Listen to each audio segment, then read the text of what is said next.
Bonjour tout le monde et bienvenue dans votre nouvel épisode de Propulser vos affaires.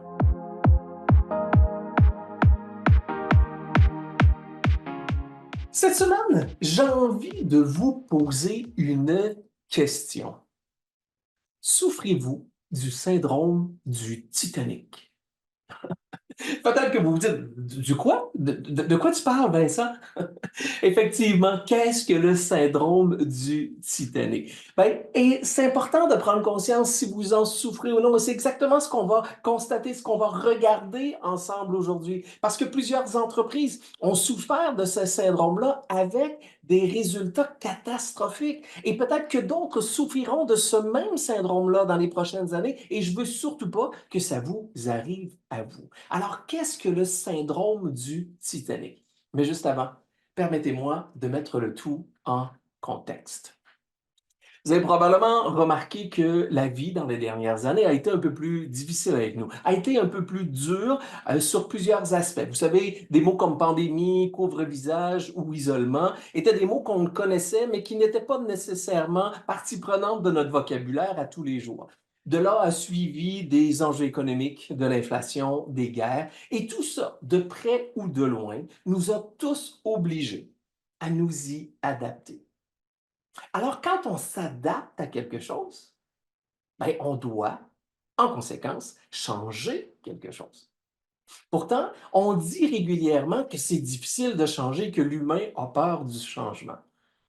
Mais en vérité, aussi vrai que nous sommes là, on a tous eu dans la vie des hauts et des bas qui nous ont obligés à nous adapter. On a tous fait face à des échecs, à des doutes, à des remises en question. On a fait des erreurs qui nous ont obligés de prendre conscience de certaines choses et de nous ajuster, donc de changer. En tout cas, je ne sais pas si ça vous est arrivé à vous, moi, ça m'est arrivé.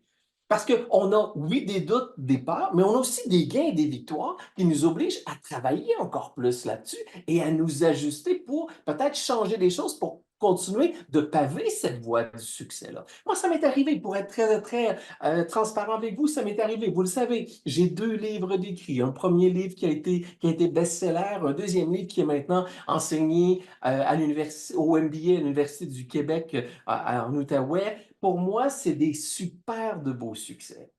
Et malgré cela, j'ai encore des doutes. J'ai encore des remises en question.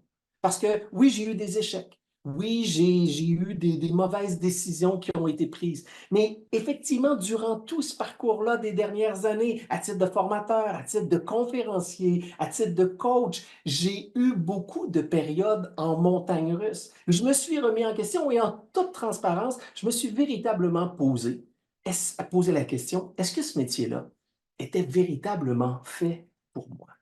Est-ce que le métier de conférencier, est-ce que le métier de formateur est fait pour moi? Et pourtant, j'aurais jamais dû me poser une question parce que dès mes premiers instants, dès ma venue au monde, la vie m'avait envoyé un signe. Oui, oui, la vie m'a envoyé un signe. Permettez-moi de vous expliquer tout ça.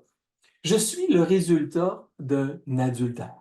Je suis un enfant né prématurément par provocation à la crèche de l'orphelinat Saint-Vincent-de-Paul à Québec, dans la salle de formation des médecins.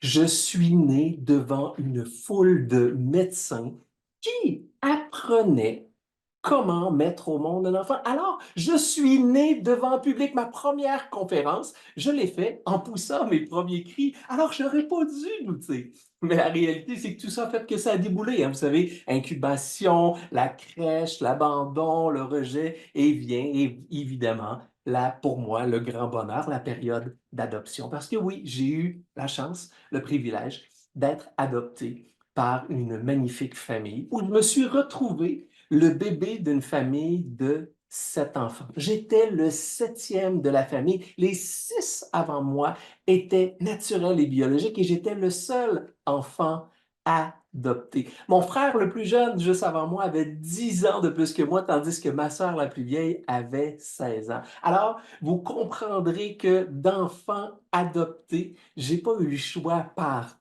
procuration et même immanquablement ce que la vie m'a amené à adopter le changement. Très rapidement, le changement est devenu pour moi un mode de vie. C'est comme Obélix, je dirais, je suis tombé dedans à la naissance. Bref, c'est sûr que si j'avais résisté au changement, ma vie ne serait pas celle que j'ai aujourd'hui. J'aurais pas la réalité que j'ai aujourd'hui. Je serais pas en train de vous parler actuellement de qu'est-ce que le syndrome du Titanic. Non, parce que si j'avais résisté à tout ça, ben malheureusement, probablement que je n'aurais pas le parcours que j'ai aujourd'hui.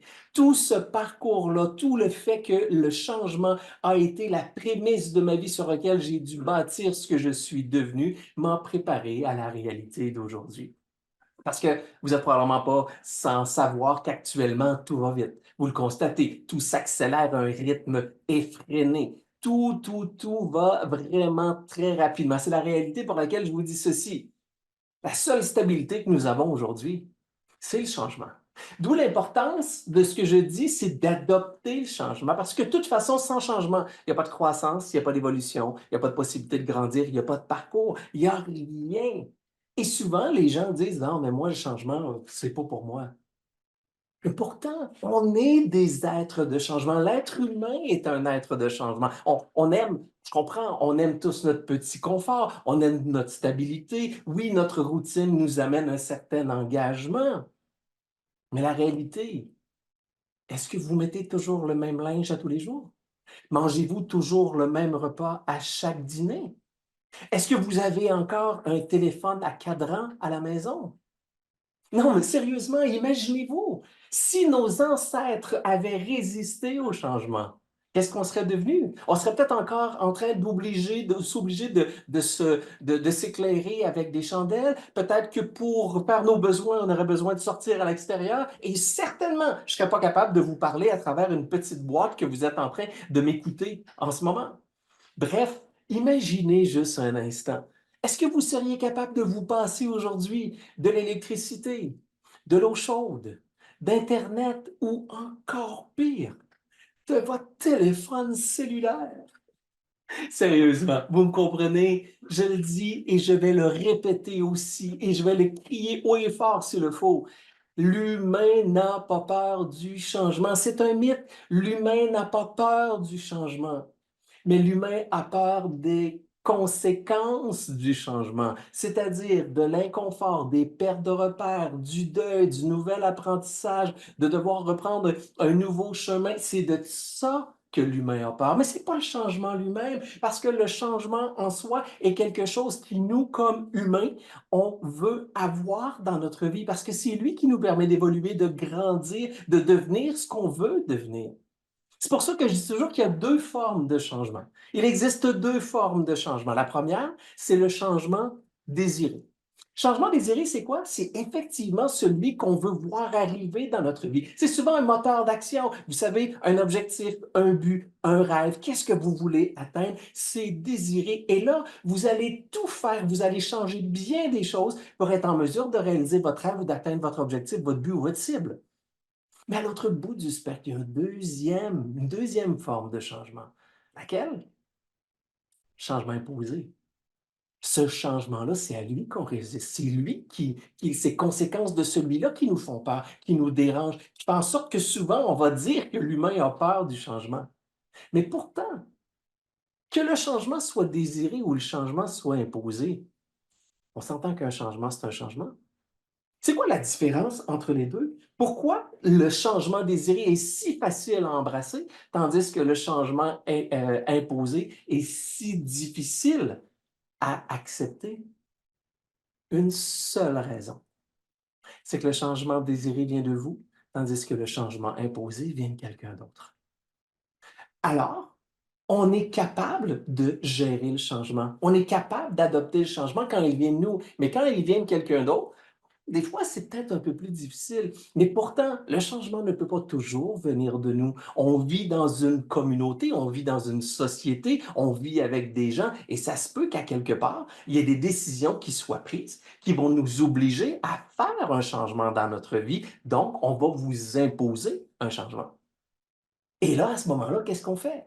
On doit, dans notre tête, prendre conscience d'une chose. Comment on va faire pour transformer un changement imposé en un changement désiré. Et ça, c'est notre responsabilité individuelle. Ça nous appartient à chacun de nous.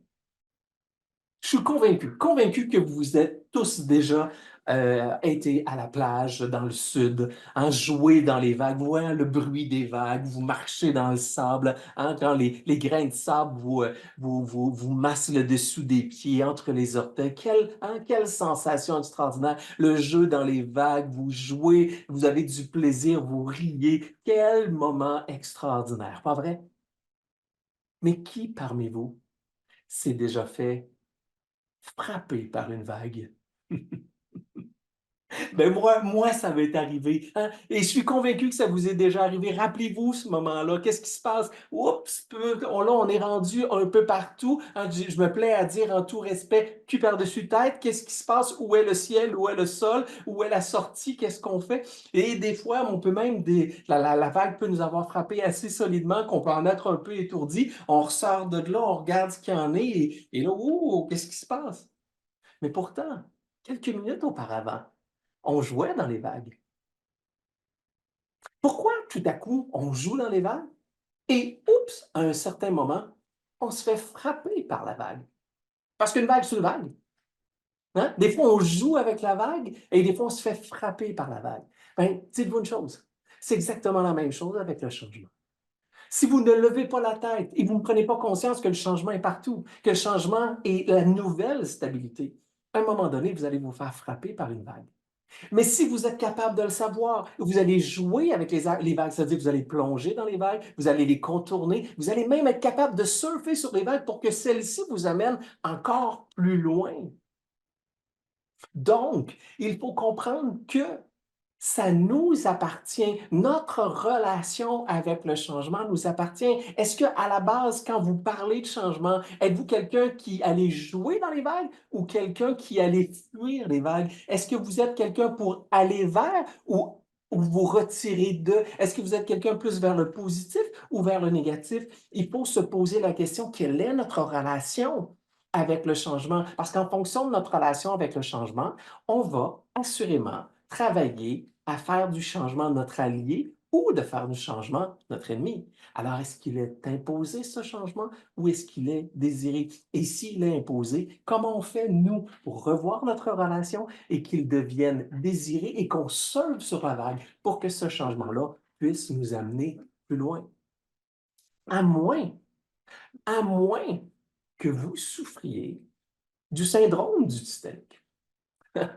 Voilà le point culminant. Et vous dites, en Vincent, c'est quoi ça le syndrome du Titanic? Ben, permettez-moi juste de vous expliquer. Le Titanic, le 15 avril 1912, le Titanic a été mis à l'eau pour la toute première fois quelques heures avant son départ. Pas de pratique, pas de mise en garde, pas de consignes de sécurité, même pas suffisamment de bateaux en cas de naufrage. Mais non, il ne peut pas y avoir de naufrage. Le Titanic était insubmersible. Pourtant, avant de partir, il savait qu'il s'engageait dans un secteur où il y avait beaucoup de icebergs. Même durant la traversée, ils n'ont pas reçu un ni deux, mais bel et bien 6 avertissements leur disant, faites attention, vous êtes dans un secteur de iceberg. Mais les messages n'ont pas été pris en compte. Pourquoi? 2 raisons. La première, c'est qu'il n'y avait pas la notion important en avant du message, mais pire, la deuxième, c'est que le responsable des communications n'était même pas à son poste. Il avait été déplacé pour aller travailler auprès de la clientèle haut de gamme, c'est-à-dire la première classe, pour faire un peu de divertissement auprès d'eux. Pire encore, les marins à la vigie, les matelots à la vigie n'avaient même pas de longue vue pour être en mesure de voir qu'est-ce qui s'en venait. Pas qu'ils n'avaient pas de longue vue sur le bateau, il y avait des longues vues sur le bateau, mais ils étaient tous dans un coffre barré et la clé du coffre était restée dans les poches du sous-capitaine qui, lui, pour des raisons encore inconnues, était resté à quai. En d'autres mots, qu'est-ce que je suis en train de vous dire? Je suis en train de vous dire que le syndrome du Titanic, C'est tout simplement une maladie pour laquelle les individus et les organisations confrontés à des perturbations vont créer leur propre chute par arrogance, par attachement excessif au succès du passé ou tout simplement à leur incapacité de reconnaître la nouvelle réalité et la réalité émergente. Alors, je vous pose la question, souffrez-vous du syndrome du Titanic? Parce qu'on connaît tous des entreprises qui, par excès de confiance, par se baser sur les succès du passé, par le fait de ne pas voir venir où le marché s'en venait, quels étaient les indicateurs qui pouvaient nous permettre de voir qu'on était peut-être dans un certain virage, par cet excès de confiance-là, malheureusement, ont coulé tout comme le Titanic. On a juste à penser à quelques noms qui nous viennent en tête, probablement un nom qui vous vient rapidement en tête. Kodak. Malheureusement, Kodak a souffert d'un syndrome du Titanic. Nokia a fait la même chose. BlackBerry a fait la même chose. Et je vous en nomme un dernier, Blockbusters. Blockbusters, savez-vous que Blockbusters, dans leurs meilleures années, ils ont été approchés par une petite start-up qui leur disait, ah, il faut qu'on fasse un partenariat ensemble, je suis en mesure de vous aider à aller plus loin et je suis convaincu que le numérique est quelque part de l'avenir. Et Blockbusters, je dis, ah non, non, moi je ne crois pas à ça, ça ne m'intéresse pas du tout. Et quelle était cette petite start-up-là qui voulait s'associer et créer une alliance stratégique avec Blockbusters? Cette petite start-up à l'époque s'appelait Netflix. Alors, je vous repose la question. Souffrez-vous du syndrome du Titanic? Êtes-vous trop confiant par rapport à vos succès du passé? Est-ce que vous n'êtes pas capable de lever la tête pour voir venir le changement et éventuellement peut-être vous faire frapper par une vague? Ou encore, êtes-vous actuellement dans un moment où vous vous dites, moi, je veux rester là, je ne veux pas bouger parce que ça va bien. Tout va vite, tout change, tout s'accélère. Regardez à quel point Internet est venu bousculer notre façon de travailler, la réalité dans laquelle on est aujourd'hui. Je vous le répète, imaginez sans Internet, ben, il y a une autre vague extrêmement forte qui est déjà là et vous la voyez tous arriver, qui est l'intelligence artificielle. Donc, prenez conscience que vous ne pouvez pas aujourd'hui souffrir du syndrome du Titanic. Pourquoi? Parce que tout a un cycle. Tout a un cycle. Un démarrage, une croissance, une maturité et un déclin. Votre travail comme professionnel, travailleur autonome, dirigeant ou entrepreneur, c'est de vous assurer qu'au moment où vous arrivez près de la maturité, c'est d'être capable de vous renouveler, de vous réinventer, de mettre de l'innovation pour poursuivre votre croissance. Parce que sinon, vous allez rentrer dans une période de déclin et vous risquez malheureusement à l'ultime de souffrir du syndrome du Titanic. Parce que quand vous rentrez dans une période de déclin, les études démontrent que les gens qui rentrent dans une période de déclin, leur taux de succès de rebond, leur capacité de remonter n'est que de 10%. Parce qu'il y a 50 ans, l'espérance de vie d'un modèle d'affaires, l'espérance de vie d'un modèle d'affaires était de 75 ans.